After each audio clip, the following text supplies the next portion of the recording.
बिस्मिल्लाहिर्रहमानिर्रहीम। अस्सलाम वालेकुम स्टूडेंट्स। आज से हम अपनी जो है वो ऑनलाइन क्लासेस का जो है वो आगाज़ करते हैं। उसमें रूटीन में हम कॉलेज में 3rd चैप्टर पढ़ रहे थे एंजाइम के बारे में। तो उसमें 1-2 टॉपिक्स आपके भी रहते हैं, वो इंशाल्लाह जब कॉलेज खुलेंगे तो फिर हम उसको कंप्लीट करेंगे। तो नेक्स्ट जो है हम आज से अपना chapter number 4 that is about the cell, वहाँ से स्टार्ट करेंगे न्यू 4 चैप्टर से।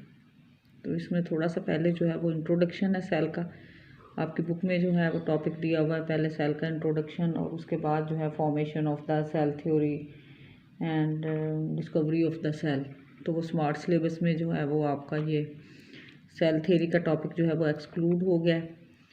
तो इसलिए जो है उसमें आप लोग जो है वो ज़्यादा डिटेल से मैंने भी उसको जो है वो नहीं डिस्कस करूँगी, तो आप भी ज़्यादा डिटेल से उसको तैयार नहीं करेंगे। बस छोटा सा जो है वो इंट्रोडक्शन है सेल के बारे में जो आपको देना है। As you know that cell is defined as the structural and the functional unit of life। यानी अगर हम लाइफ को या किसी ऑर्गेनिज्म को, लिविंग ऑर्गेनिज्म को देखें तो उसमें स्ट्रक्चर के लिहाज से अगर हम देखें तो तब भी सेल एक यूनिट के तौर पे काम करता है, प्रेजेंट होता है। और अगर फंक्शनल वाइज देखें तो तब भी जो है वो सेल ही, फंक्शन का भी यूनिट जो है वो सेल ही है। Because the cell can carry out all the activities which are the characteristic of the life। एक लाइफ के जो भी सारे करेक्टरिस्टिक्स होते हैं उन सबको जो है वो एक सेल जो है वो शो करता है। और बड़े बड़े लार्ज कम्प्लेक्स ऑर्गेनिजम्स या एनिमल्स या प्लांट्स जो हमारे पास प्रेजेंट हैं, these all are made up of the cells and cell act as the building block of these organisms. तो सेल जो है वो उसी तरह से ही, जिस तरह से एक जो है वो बॉल में ब्रिक्स जो हैं उसकी बिल्डिंग ब्लॉक्स के तौर पे काम करती हैं, इसी तरह से ऑर्गेनिज्म में जो सेल जो हैं ये बिल्डिंग ब्लॉक्स के तौर पे काम करते हैं लिविंग ऑर्गेनिज्म में। तो सेल जो है वो first of all it was discovered in the 1665 by Robert Hooke. Robert Hooke naming scientist ने इसको 1665 में डिस्कवर किया था। And he studied the cell under his self-made compound microscope। और वो माइक्रोस्कोप जिसमें उसने इसको स्टडी किया that was also very crude. उसकी सेल्फ मेड माइक्रोस्कोप थी जो कि आजकल की माइक्रोस्कोप्स की तरह से फ़ाइन और कोई अच्छी क्वालिटी की नहीं थी। और उसमें उसने ये डिस्कवर किया कि बल्कि स्टडी किया उसने the thin section of the cork. Cork क्या है? वो हमारे पास प्लांट मटेरियल होता है, डेड प्लांट मटेरियल। उसके उसने बारीक स्लाइसिस काट के उनको माइक्रोस्कोप के नीचे रखा और उनको जो है ऑब्जर्व किया।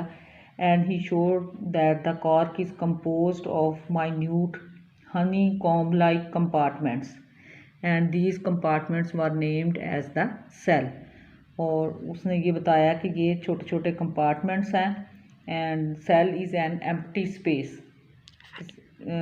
Space which is bounded by the thick walls.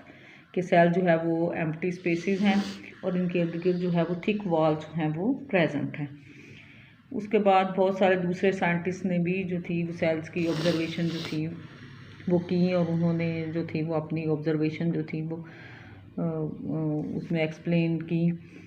1831 में रॉबर्ट ब्राउन नेमिंग साइंटिस्ट ने सेल में डिस्कवरी की that was about the presence of the nucleus. उसने फर्स्ट टाइम में शो किया कि ये सेल जो हैं वो कोई एम्प्टी स्पेस नहीं बल्कि उनके अंदर जो हैं वो न्यूक्लियस भी प्रेजेंट है। Later on in the 1839 German botanist and German zoologist Schleiden and Schwann naming scientist they gave a theory which is called as the cell theory। शलीडन और शवान ने 1839 में, दोनों एक जोलॉजिस्ट था और एक बॉटनिस्ट था, इंडिपेंडेंटली उन्होंने अपना अपना काम किया and they came out with the theory which is called as the cell theory. तो उन्होंने एक थ्योरी प्रपोज की which is called as the cell theory. और वो सेल थ्योरी के मेन फीचर्स हमारे पास क्या हैं? सेल थ्योरी के 3 जो है वो मेन फीचर्स हैं। Number 1, all the organisms are composed of 1 और द मोर सेल्स। कि सारे लिविंग ऑर्गेनिजम्स जो हैं वो सेल्स के ही बने हुए हैं, चाहे उनमें एक सेल है या एक से ज़्यादा या बहुत ज़्यादा जो है वो सेल्स प्रेजेंट है, but these all are composed of the cells. All the cells arise from the pre existing cell. और सेल जो है वो हमेशा प्री एग्जिस्टिंग सेल से ही बनते हैं, यानी कोई सेल जो है वो इंडिपेंडेंटली नहीं बन सकता, पहले से प्री एग्जिस्टिंग सेल होंगे तो उनसे नए सेल्स जो हैं वो बनते हैं। And the third one is that the cell is the basic structural as well as the functional unit of all the organisms, कि सारे ऑर्गेनिज्म में स्ट्रक्चर वाइज भी और फंक्शनल वाइज भी सेल जो है वो एक बेसिक यूनिट है। तो एक्चुअली जो है बेसिक यूनिट कैसे है कि it can carry on all the functions which are shown by the life, कि लाइफ के सारे फंक्शन जो है वो एक सेल इंडिपेंडेंटली जो है वो कैरी ऑन कर सकता है। But in case of the multi cellular organisms which have the very complex bodies, there is a division of labour among the cells. उनमें हमेशा जो है वो डिवीजन ऑफ लेबर जो है वो सेल्स में हमें मिलती है। डिवीजन ऑफ लेबर मीन क्या कि काम की जो है वो ऑर्गेनिज्म में सेल ने जो है वो काम की डिवीजन की हुई होती है। Different cells are specialised to perform the different functions and the function of the organism as a whole is the result of the sum of the activities of these cells, कि सारे हर cell जो है वो अपना अपना काम जो है वो करते हैं और ऑन द होल वो पूरा ऑर्गेनिज्म जो है वो काम करता है। In this case we see that the different cells are specialized to perform the different functions. For example, muscle cells, they contract and they relax.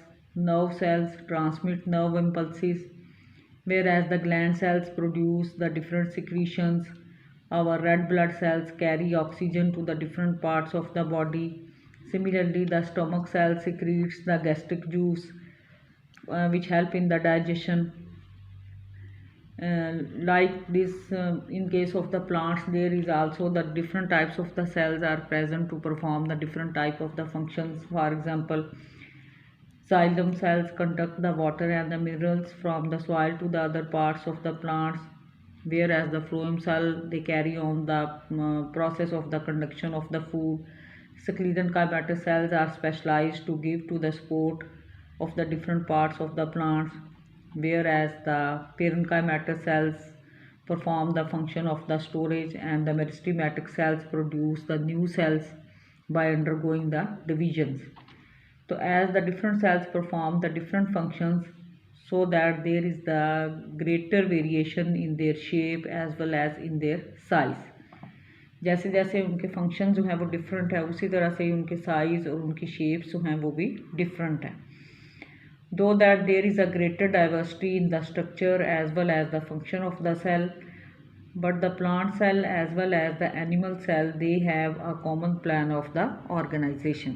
यानी कॉमन प्लान जो है वो, चाहे वो प्लांट सेल है या एनिमल सेल है, उन सब का जो है वो एक ही है।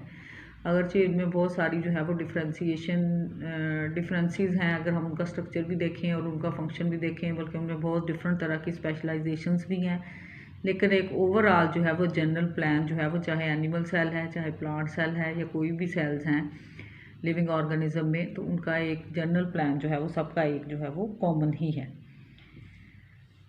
और उसमें हम क्या देखते हैं कि स्ट्रक्चर, एक जनरलाइज सेल का स्ट्रक्चर जब हमने स्टडी करना है तो cell is studied under the microscope. ठीक है, पहले जो था वो लाइट माइक्रोस्कोप में ही हम इसको जो था वो स्टडी किया गया था, but nowadays we have the electron microscope which show the more details of the structure of the cell, कि जिसमें हम इलेक्ट्रॉन माइक्रोस्कोप के नीचे जो है वो ज़्यादा डिटेल्स से जो है वो सेल्स को जो है वो स्टडी कर सकते हैं। तो उसमें जो है वो नेक्स्ट फिर हम इसको डिस्कस करते हैं नेक्स्ट लेक्चर में, कि एक जो है वो जनरल स्ट्रक्चर जो है वो सेल का हमारे पास क्या होता है। तो इसमें ये थोड़ा सा इंट्रोडक्शन ही है सेल का, अगरचे सेल थ्योरी आपके सिलेबस में तो नहीं है, लेकिन फिर भी आपको थोड़ा बहुत जो है वो उसको इंट्रोड्यूस जो है वो उससे होना ही पड़ेगा। ठीक है, तो this was about the introduction to the cell. आज के लिए ये काफ़ी है। अल्लाह हाफिज़।